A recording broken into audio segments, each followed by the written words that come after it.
The fence is thorn. The night is wide. And something without a mane is already inside the rules. They called it a man-eater. But the truth was worse. It learned the geometry of a work camp.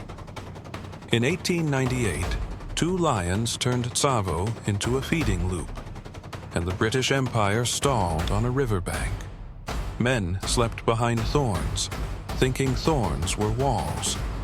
The lions treated them like suggestions. Daytime Tsavo is a furnace. Nighttime Tsavo is a knife. That swing changes how fear behaves. The camp was a small island of canvas and steel in a sea of thorn scrub. Most workers were Indian laborers brought for the railway and local African porters moving supplies through heat and dust.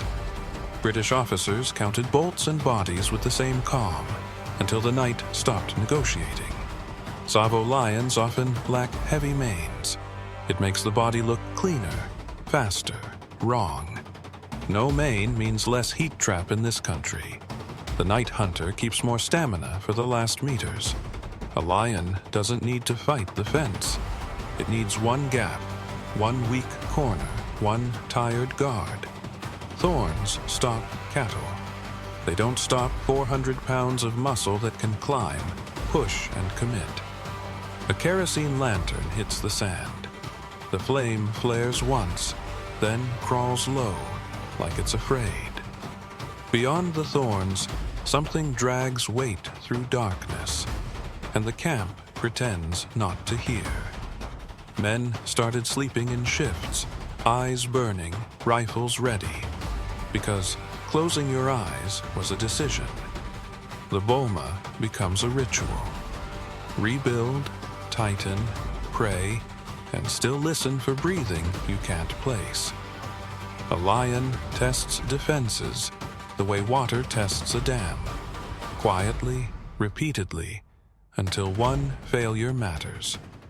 The camp provides predictability. Paths, routines, the same sleeping spots, the same smells. Then the pattern hardens. 2 lions, not one, moving like a problem that learned teamwork. They don't charge the center. They probe the perimeter, because perimeter is where humans relax first. After enough nights, the camp stops being a workplace. It becomes a waiting room. The bridge rises day by day, and the death count rises at night, like 2 timelines arguing. Why humans? In Tsavo, drought and prey shifts can thin the usual menu. A toothache can turn hunting into a cost problem.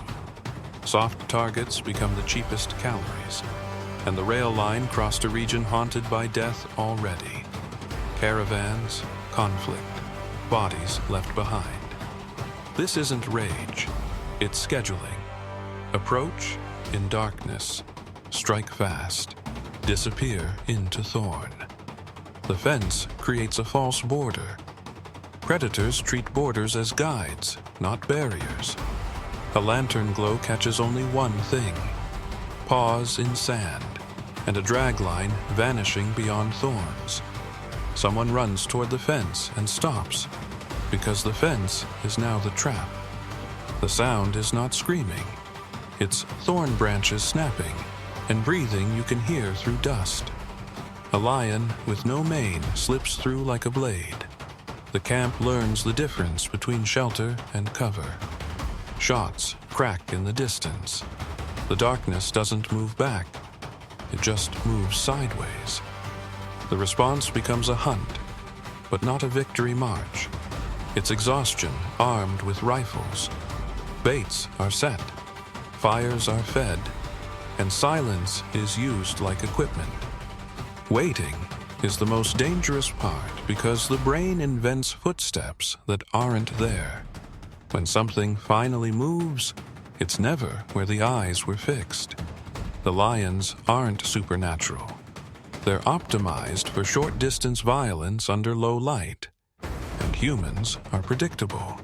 Sleeping clusters, narrow paths, and a fence that shapes movement. Eventually, the camp feels smaller, not safer. Fewer voices, more empty bedding. The work continues because the Empire demands steel, but the men move like they're already leaving. The savannah keeps its normal sounds. That's the insult. Nature doesn't change for your panic. This is what a man-eater really is, a cost equation that found a softer answer. Take away prey, add injury, add routine, and predation rewires into habit. 2 lions are a system.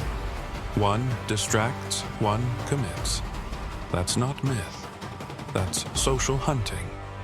When the attacks stop, the camp doesn't celebrate. It just exhales into a colder morning.